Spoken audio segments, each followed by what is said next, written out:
Il faut une nouvelle coalition pour relancer la quête de l'alternance. Ça vient de Jean Kissi, secrétaire général du comité d'action pour le renouveau TT Credo. C'est la sortie du secrétaire général du CAR. Il a peut-être sa part de raison. Non, mais il a dit quoi? Ah ben, il l'a dit, apparemment, il affiche l'envie là d'avoir de l'alternance. L'envie d'avoir de l'alternance, oui. Donc, pour tout homme politique, c'est arriver au pouvoir. Donc, la conquête du pouvoir est une marche vers l'alternance du moment où celui qui est là, donc, vous allez réussir à le déboulonner. Mais quels sont les mécanismes, quels sont les outils utilisés? Donc, pour le moment, c'est une proposition.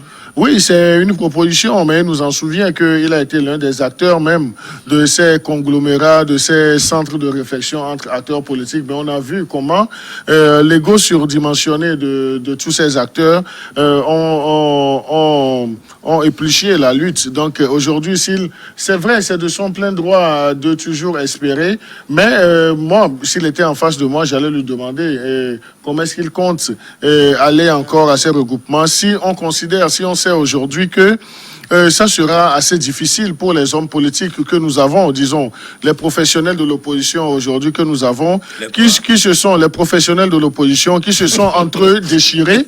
Ils se sont entre eux déchirés parce qu'il y avait un problème d'ego. Donc, pourquoi est-ce que c'est Jean-Pierre Fabre, pas moi? Pourquoi est-ce que c'est Madame Adjamagbo, pas moi? Pourquoi est-ce que c'est Jean Kissi, pas moi? On en a vu comment ils se sont fait les coups bas. Donc, cela a émoussé même l'ardeur de leurs militants.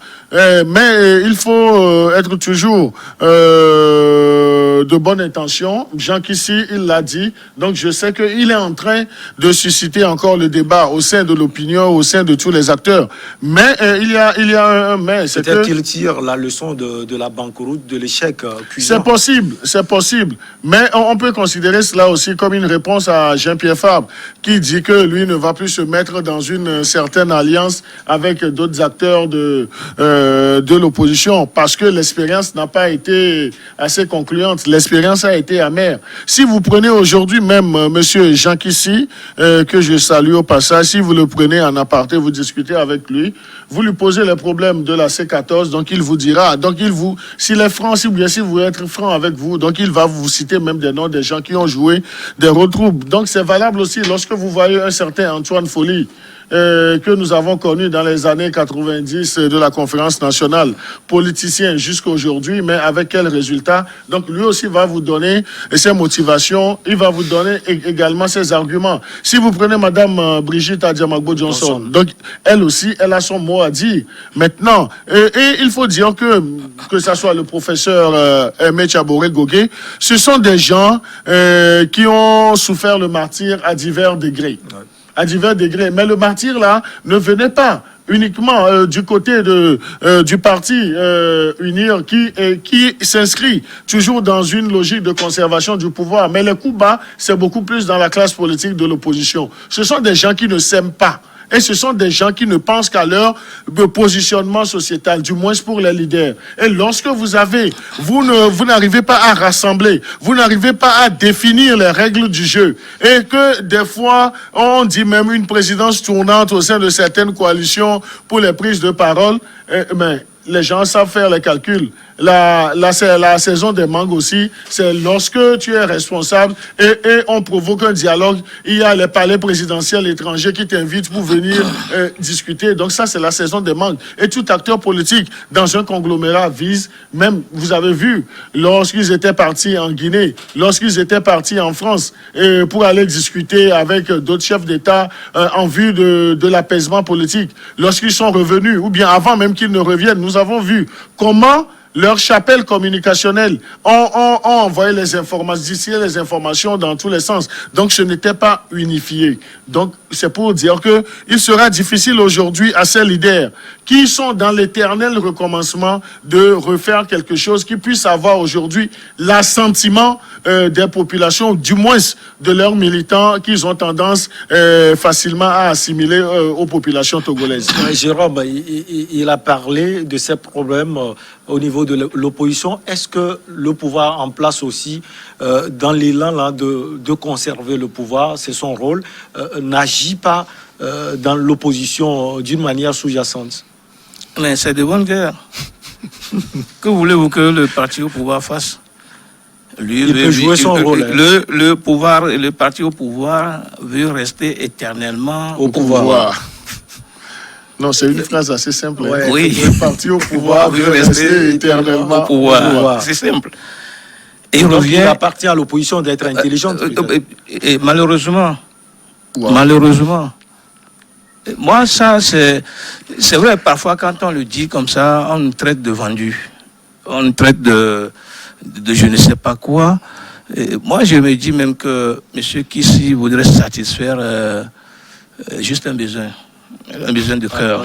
En le disant, Il veut satisfaire juste un en faisant besoin. cette sortie. Oui, il veut satisfaire juste un besoin de cœur. Peut-être qu'il a quelque chose de l'odeur sur le cœur qu'il veut dégager, il a dit. C'est tout, ça s'arrête là-bas. Je l'ai dit parce que quoi? Je ne pense pas qu'il a bien suivi la sortie de M. Jean-Pierre Fabre. Et je ne sais pas si M. Jean Kissi a regardé dans le rétroviseur. Lorsqu'on a parlé lorsqu'ils étaient revenus de la France, son patron était revenu de la France, ils ont créé le FRAC. Ils ont créé le CST, ils ont créé le CAP 2015, ils ont créé Arc-en-Ciel, ils ont créé C14, ils ont encore créé quoi, je ne sais plus. Et tout ça là, tout ce qu'ils ont créé jusqu'à ce jour, ça a apporté quoi? Je crois qu'ils nous ont plutôt montré comment ils savent se bagarrer quand ils sont ensemble.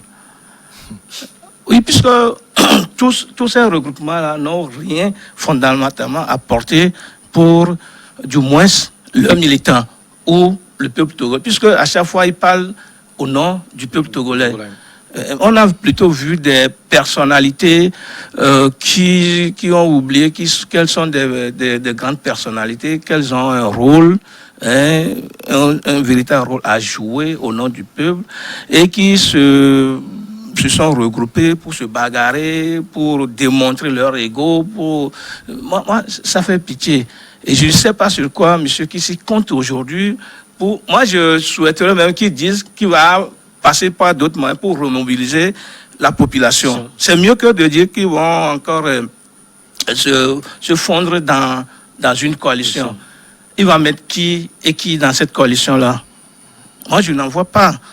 Aujourd'hui, avec la DMK, tout ce qui se passe, tout ce qui s'était passé dans le CAP de la dernière fois, jusqu'à ce qu'il y a rien qu'un résidu, un petit groupe qui est resté.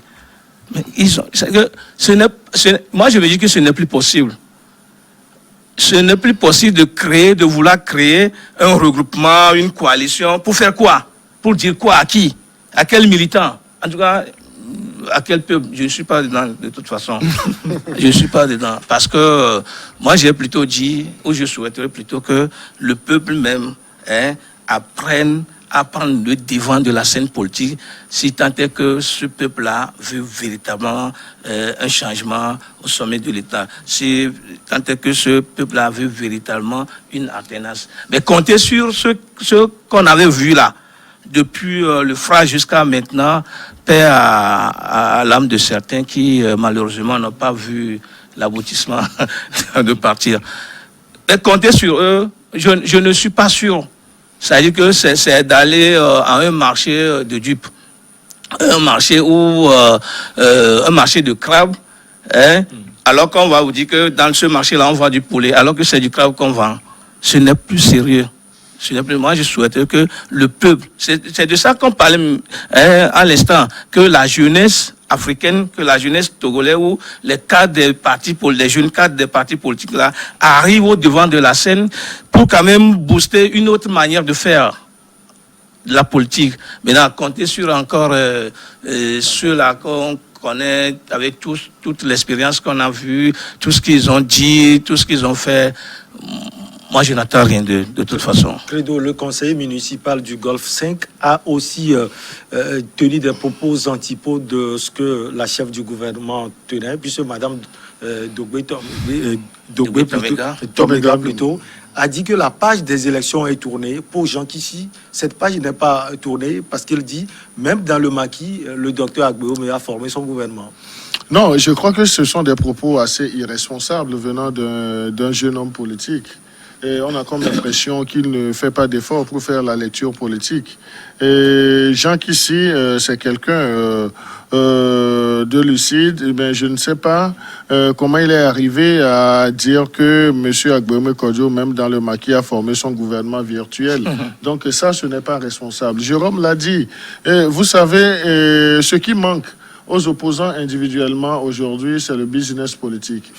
Parce qu'ils ne sont plus ensemble, le business. C'est quoi le business politique? Non, mais nous avons vu, lorsqu'ils ont fait les regroupements, c'était beaucoup plus, disons, une quête de positionnement. Donc, ils ont fait un business. Parce que individuellement, ça sera un peu compliqué. Et là, il faut subir les flèches des partenaires, de leurs homologues politiciens. Donc aujourd'hui, c'est vrai, Jérôme Sossou a parlé de quelqu'un, Jean Kissi, qui s'est libéré, mais moi je crois que non.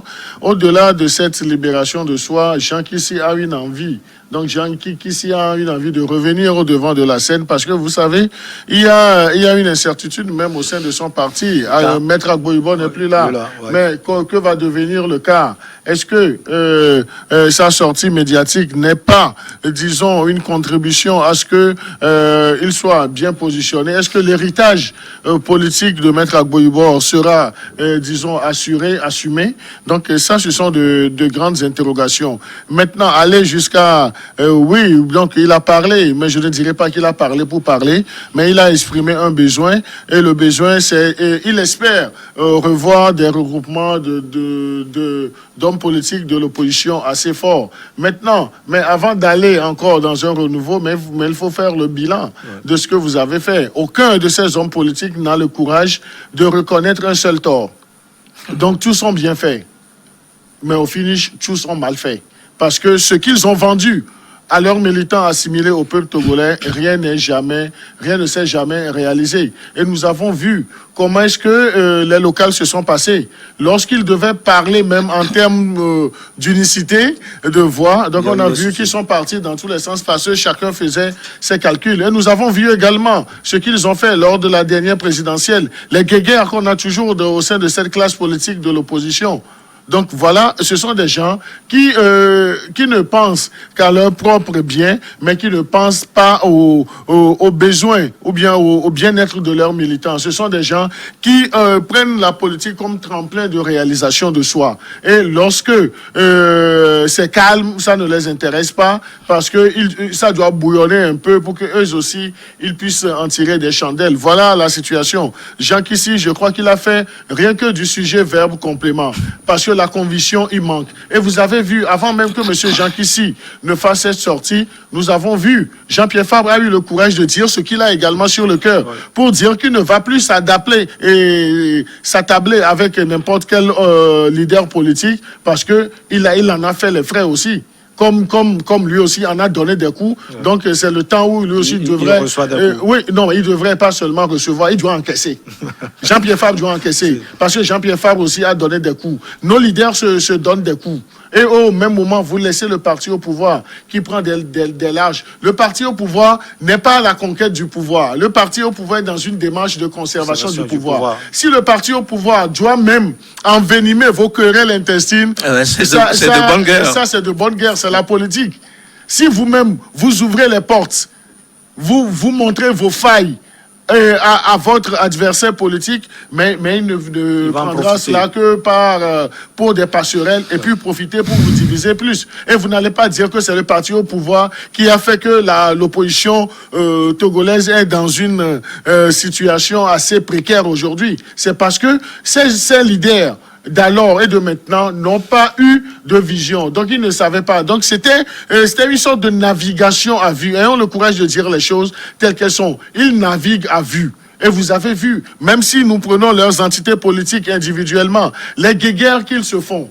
Si on prend même il y a des anciens dignitaires du parti au pouvoir qui leur a dit à un certain moment, et le moment a été très important, l'alternance ne se décrète pas. Qu'est-ce que ça voudrait dire? On travaille pour avoir cette alternance-là. Lorsque vous ne travaillez pas à la base même pour garantir, disons, cette notion, cette quintessence de l'alternance, lorsque vous bafouez les règles à votre niveau, ce n'est pas facile de grimper et autres là. Mais certains ont compris qu'il faut aller apprendre à la base. Voilà qu'ils ont participé, non seulement aux législatives, mais ils ont participé aux élections vraiment locales et les communales la dernière fois. Donc ça, on dit même que l'adulte apprend en faisant. Donc moi, je leur souhaite une très belle expérience. Ils n'ont qu'à apprendre à la base et ils n'ont qu'à se redéfinir des horizons. Je voudrais demain voir un Jean Kissi plus rayonnant sur le plan politique, mais je ne voudrais pas le voir terni, asséché comme il l'est aujourd'hui politiquement. Jean Kissi, c'est un gueulard, mais il va gueuler par rapport à quel sujet encore aujourd'hui? Jean Kissi va gueuler par rapport à truc là. Donc, si ça se passe des choses qui ne sont pas normales du côté de son conseil municipal, Jean Kissi va gueuler. Et ça, on lui reconnaît cette qualité. Donc, il sait gueuler. Mais ça va s'arrêter là parce que sur le plan national, les dimensions sont autres. Et c'est parce que eux-mêmes, ils ont prêté le flanc que la chose leur a échappé aujourd'hui. Donc là, qu'ils n'accusent pas leurs militants. Ils n'ont jamais rendu compte à leurs militants. Ben, les militants ne doivent pas courir derrière eux. Vous agissez au nom de vos militants, que vous assimilez allègrement au peuple togolais. Rendez des comptes et attendez-vous à ce que ces militants aussi puissent vous critiquer. Les querelles, les guerres entre chapelles politiques n'ont pas aidé l'opposition togolaise dans son ensemble. Jérôme Soussou, vous voyez aussi les choses de cet acabit. Jean Kissi dit que la crise post-électorale n'est pas effacée. Non, je crois que Madame le Premier ministre a commis une erreur de dire ça. Moi, je crois même qu'elle serait plutôt souhaitable que Madame Dogbé appelle les acteurs politiques à vider ces contentieux électoraux permanents. Oui. C'est le plus important, puisque après chaque élection, il y a un contentieux. Oui. Après chaque élection, il y a un contentieux depuis plusieurs années. Et ces contentieux-là s'accumulent. Je crois que Madame Dogbé devrait quand même avoir beaucoup plus de grandeur à chercher à regrouper les acteurs politiques. Comme elle est une dame, comme elle est une femme, je crois que ça serait, elle est une maman, ça serait beaucoup plus facile à son niveau que de dire ou comme que de tomber dans le piège de ces hommes qui l'ont devancé. On a vu que dans le parti au pouvoir, il y a tellement de gueulards, quand ils arrivent sur les chaînes, ils ne font que narguer. Ils ne font que narguer le peuple. Je ne vais pas citer les noms, vous les connaissez mieux que moi. Et mon frère Credo les connaît beaucoup plus mieux que moi. Donc, je ne vais pas... J'aurais souhaité que tu donnes des noms. Je ne vais pas donner des noms. Je ne vais pas donner des noms. Mais ça aussi, c'est un choix. J'ai décidé de ne pas donner le nom. Donc ce n'est pas l'opportunité aussi de dire que je les connais. Je ne connais personne. Bon, tant mieux. Tant mieux. Est-ce que cela, ce n'est pas une philosophie pour faire taire l'opposition aussi? Non, mais plutôt, c'est se manquer de respect. Parce que la politique, en réalité, n'est pas une guerre. Quand on est sur le champ ce gueuler est aux antipodes de se gueuler de quelle manière? Ouais. C'est de ça qu'il s'agit. On peut gueuler quelqu'un, mais sans vouloir véritablement le dire de n'importe quoi. On peut discuter de façon houleuse, mais de façon respectueuse également. Maintenant, que des gens arrivent à la télé ou à la radio, quand des gens arrivent dans les campagnes électorales en train d'insulter leurs adversaires comme ils sont des ennemis, ce n'est pas en fait bien. Moi, j'ai dit que j'ai écouté Madame Dogbé sur RFI, ça me fait pitié. Franchement, ça, je me suis dit... Oui, ben, j'en viens. Je me suis dit, comme elle est femme, elle ne devait pas employer les mêmes phrases, les mêmes mots que les hommes du parti au pouvoir qui sont dans la logique de conservation du pouvoir, qui sont des conservateurs. C'est ce que Credo a dit. Quand en face, vous avez une opposition qui n'a pas les armes, qui se querelle chaque fois, quel discours vous pouvez tenir en face? Mais vous ne voyez pas que ces contentieux électoraux ont toujours posé de bananes au développement du pays. Oui. Depuis depuis très longtemps, c'est ces contentieux qui ne permettent pas qu'on avance un peu, qu'on développe le pays. Madame Dogbé avait dit qu'elle va gouverner autrement. Ça fait déjà pratiquement 1 mois ou plus d'1 mois qu'elle est là. Je n'ai pas encore vu la différence de gouvernance par rapport à ce que M. Classo avait fait, par rapport à ce que... Peut-être que c'est trop tôt. Non, mais je ne suis pas encore en train de la juger. Je ne suis pas encore en train de la juger. Mais ça ne devrait pas être aussi une magie. Non, mais du moins, elle pouvait quand même communiquer tous les jours, pratiquement tous les jours, par rapport à ce qui se fait. Depuis qu'elle est arrivée, ce qu'on a entendu, c'est sa sortie au Parlement, de politique générale. Non, sa sortie sur RFI. Dire que c'est fini avec les élections, c'est fini avec M. Agbeome, c'est comment appelle-t-on, c'est la justice qui va faire le reste. Moi, je ne souhaiterais pas que Madame Dogbé aille sur ce terrain-là. Elle a parler beaucoup de développement, qu'elle communique autour. Et c'est ce que les Togolais attendent. Oui, c'est justement ce que les Togolais attendent. Qu'elle communique pratiquement tous les jours, chaque semaine, de ce qui est en train de se mettre sur ce qu'elle est en train de mettre sur le terrain. On a vu, on a toujours critiqué que la communication, comment appelle-t-on, c'est l'élève pauvre du gouvernement togolais. Madame a dit qu'elle va gouverner autrement. Normalement, depuis qu'elle est là, on devait quand même l'entendre parler 2 ou 3, 4 fois. Puisque lorsqu'elle était encore...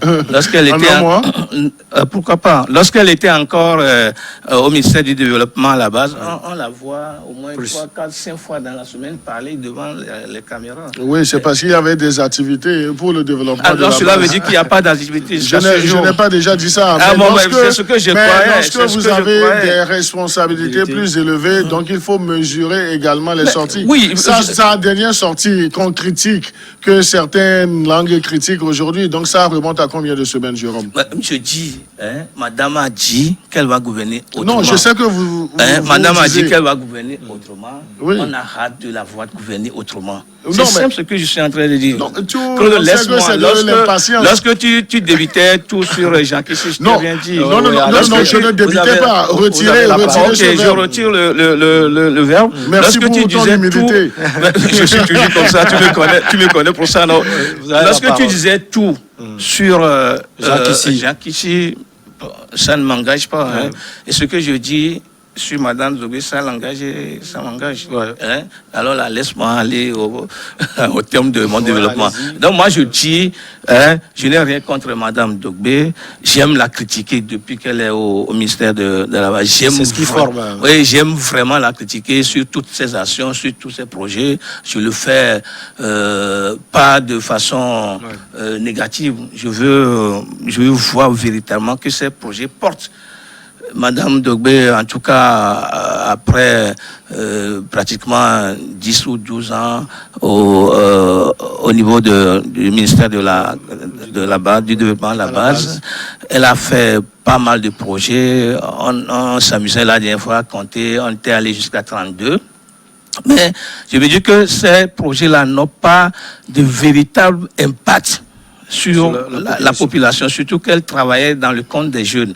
Et ça n'a pas d'impact sur la jeunesse. La preuve en est que l'auteur a organisé un concours la dernière fois pour 274 postes. On est allé jusqu'à enregistrer 13 000 et plus de candidatures. Ça dit déjà le taux de chômage, le taux de misère, le taux du besoin, de l'employabilité de la jeunesse togolaise. Donc, je me dis, moi, je veux voir véritablement Madame sur le terrain travailler, comme je l'ai vu souvent, peut-être parfois faire danser les femmes parce qu'on a donné 30 000 par-ci, parce qu'on a donné 100 000 par là pour le compte de FNFI. C'est bien, ce n'est pas une mauvaise chose en soi.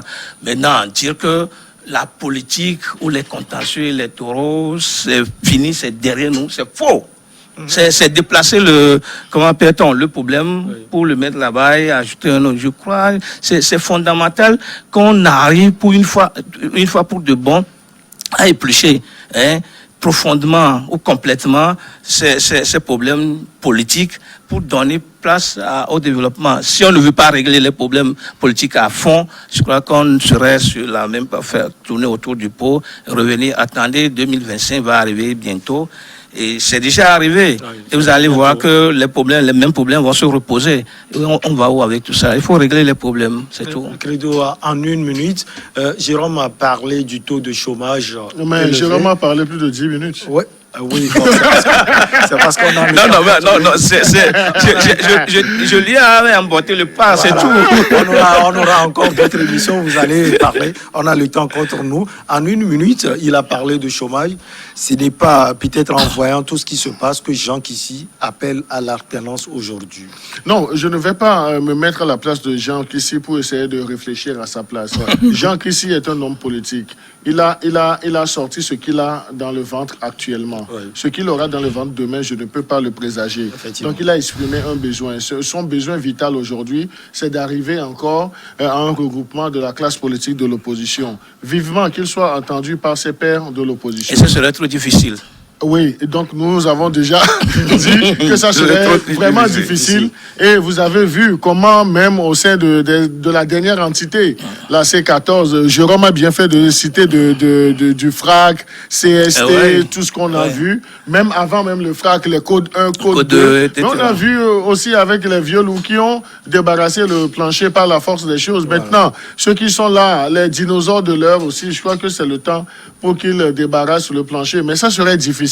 Ce à quoi Jean Kissi est en train d'appeler, parce qu'il faut une certaine dose de volonté de la part de ces leaders actuels. Parce que ce sont des gens qui s'accusent mutuellement. Si vous prenez Jean-Pierre Fabre aujourd'hui et vous prenez Jean Kissi en face, les deux vont se trouver... C'est le chat et le chien. Et oui, et c'est le chien et le chat. Donc les deux vont se rejeter des torts. Valable lorsque vous allez mettre Brigitte et Adjamabou pour former le triangle. Vous allez les voir.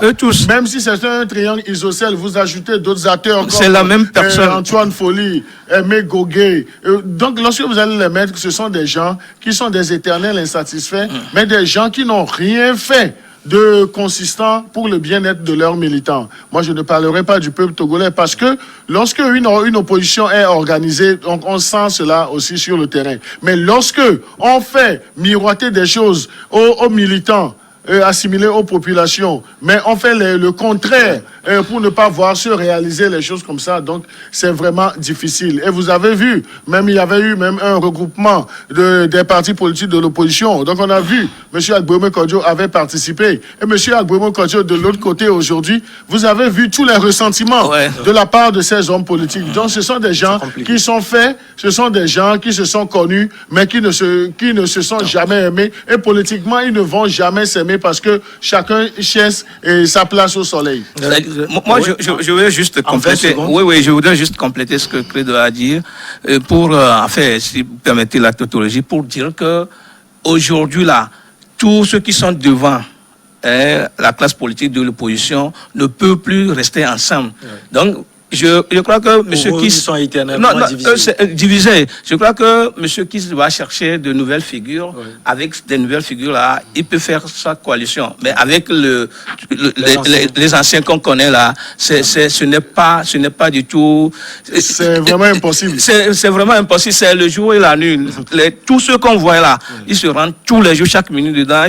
Il faut seulement se référer à la dernière élection. Des gens qui ont ensemble été à cette élection là, qui se dit qu'ils ne connaissent pas les résultats de celui-ci, ne savent pas que celui-là a gagné, que des gens donnent des preuves au lieu de se souder pour quand même faire peur à l'adversaire. Ils sont là, ils se rentrent dedans et laissent l'adversaire un grand boulevard devant lui, ils pavanent là-dessus tranquillement. Jérôme Soussou, merci. Vous êtes le directeur du journal Triangle des enjeux. C'est un plaisir, c'est un vraiment plaisir pour nous. Ça fait très longtemps que je n'ai plus croisé Bon, Credo. il est de ma famille. Credo Tété du journal Le Médium. Merci, Ça c'est a un été plaisir. pour C'est moi un aussi. plaisir de retrouver mon cher aîné, mon cher grand frère Jérôme Sossou. Et c'est un plaisir pour nous d'avoir fait cet exercice de la réflexion. C'est pas facile. Le rendez-vous est pris prochainement, toujours avec le même plaisir. À très bientôt.